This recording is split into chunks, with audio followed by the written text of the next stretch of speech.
The sugar or the fat? The sugar 1,000 times over. The chances are good that sugar is a bigger part of your daily diet than you may realize. They've sponsored dozens and dozens and dozens of scientific projects between the 40s and the 70s and over 300 publications. And I think we've only scratched the surface on telling the story of what the sugar industry's been up to behind the scenes. You might think you're doing well by cutting back on sugar, but trust me, it's harder than you think. That's because sugar has over 250 names. Suddenly, you're not just dealing with sugar, but agave nectar, fruit juice concentrate, and even words like dextrin or maltol. Sounds harmless, right? That's exactly what these companies want you to think. It's not just about sweetening your cereal or making your yogurt more delicious. There's a hidden agenda at play, and food companies are at the center of it. So in your serving of cereal, of about 8 of these servings, you're looking at about 20 teaspoons of sugar added of non-nutritional value. Calling their products addictive. Because it seemed crazy to me to compare Oreo cookies with heroin. It just seemed ludicrous. But I have to say that several things completely changed my mind, and I'm now convinced that in some ways these food products are even more problematic for us than tobacco, alcohol, even some kinds of drugs. Well, the truth is, sugar has gotten a bad reputation. People are starting to realize its connection to health problems like diabetes and obesity. But food companies? They found a clever way to work around this. They know consumers are on the lookout for sugar, so they've come up with names that don't scream sugar when you're reading the label. Let's say you grab a box of snacks and see agave syrup or fruit juice concentrate on the package. You might feel good about your choice. After all, it doesn't say sugar anywhere, but they're just masking the fact that those ingredients are loaded with sugar. You might end up eating multiple types of sugar without even knowing it. Food companies know that slapping a 50% less sugar label on their product makes you feel better about buying it. But what they don't mention is that they're still filling the product with other sweeteners. So while you think you're avoiding sugar, you're still getting it, just under different names. It's not just junk food either. Even foods marketed as healthy aren't safe. Granola bars, pressed juices, and even some yogurts are packed with hidden sugars. These companies know that people are drawn to the word healthy, so they take advantage. And since sugar comes in so many disguises, it's incredibly difficult to spot. To make matters worse, companies often use multiple types of sugars in one product, which can mislead consumers into thinking there isn't as much sugar as there actually is. For instance, a simple cereal might list honey, molasses, and syrup separately, downplaying the overall sugar content.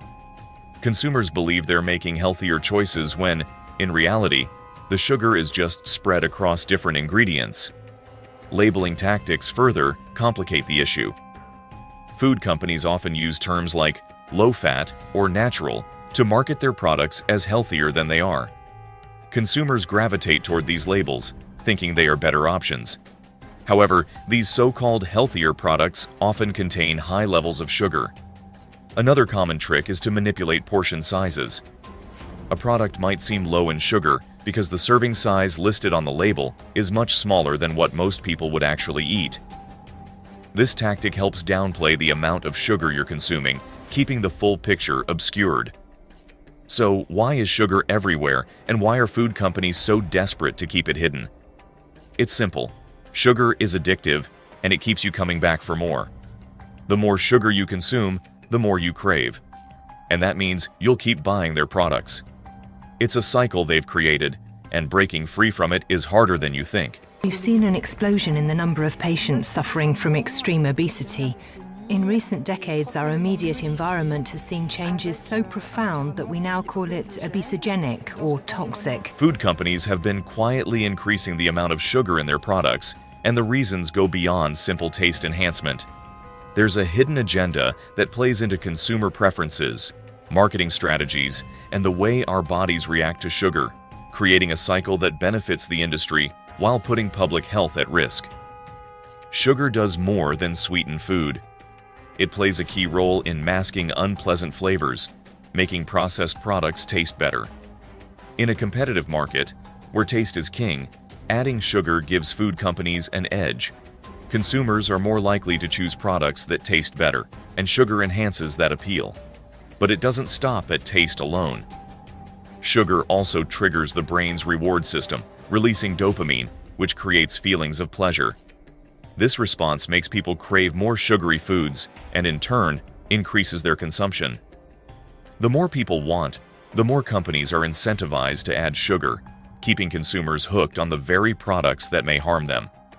The real cost of this hidden sugar is evident in rising health concerns. Diets high in added sugars have been linked to obesity, type 2 diabetes, and heart disease. Excessive sugar intake leads to weight gain, insulin resistance, and other metabolic issues that burden health systems around the world. The average American consumes far more sugar than recommended, with around 15 teaspoons of added sugar a day, well above the guidelines set by health organizations. The truth is, the food industry's decision to add more sugar isn't just about making food taste better, it's about securing profits. By keeping consumers hooked on sugar and manipulating labels to obscure the true content, companies ensure that their products remain popular, despite the serious health risks involved. Certainly we've raised prices. Every business has to. We have to cover our costs. And our ingredients costs, as an example, have gone up 30% year over year. Sugar is more than doubled. Sugar is more expensive in the United States of America than any other place on the planet. It's a price-controlled kind of a scheme in our view. That's doubled just in the last 6 months. A new global study from Deakin University's Institute for Physical Activity and Nutrition pulls back the curtain on this troubling trend, and the findings are hard to ignore. Between 2007 and 2019, the Asia-Pacific region saw a sharp rise in added sugars in packaged foods, up by 39%. And it doesn't stop there.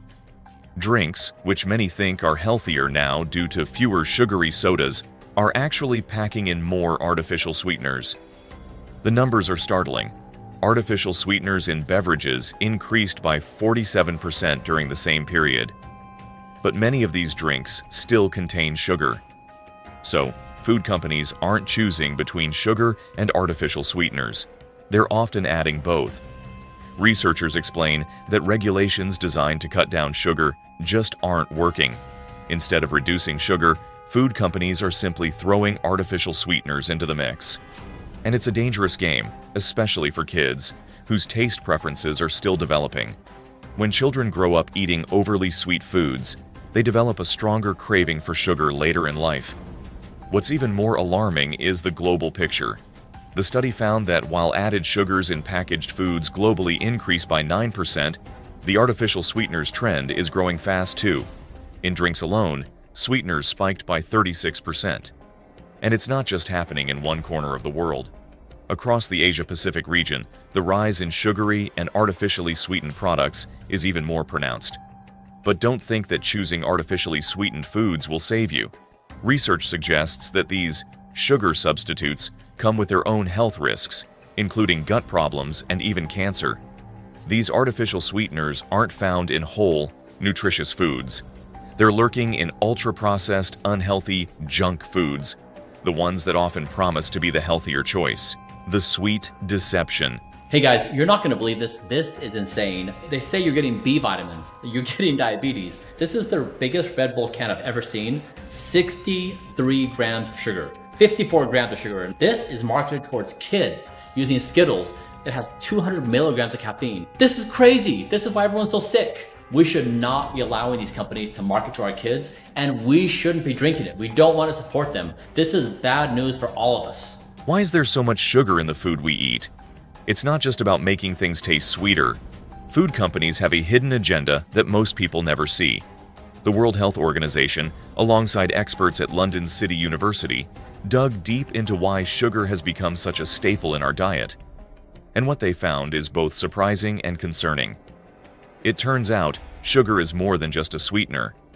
In processed foods, it acts like a secret weapon. It bulks up products, competes with rival brands, and satisfies consumer cravings. For manufacturers, sugar is the gold standard. It's cheap, it's abundant, and most importantly, it keeps consumers coming back for more. This love affair with sugar is fueling a diet crisis in Europe.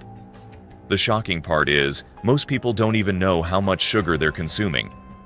In Portugal, 95% of the population gets over 10% of their energy from added sugars, far above the recommended 5%.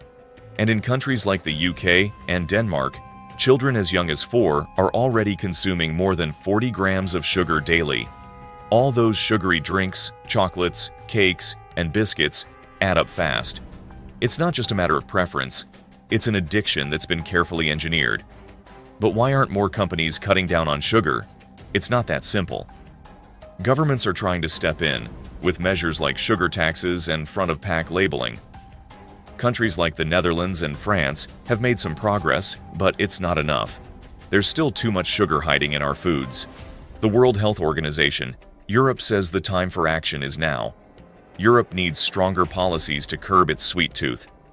What's even more eye-opening is that sugar doesn't just sweeten. It's deeply embedded in the way food is made.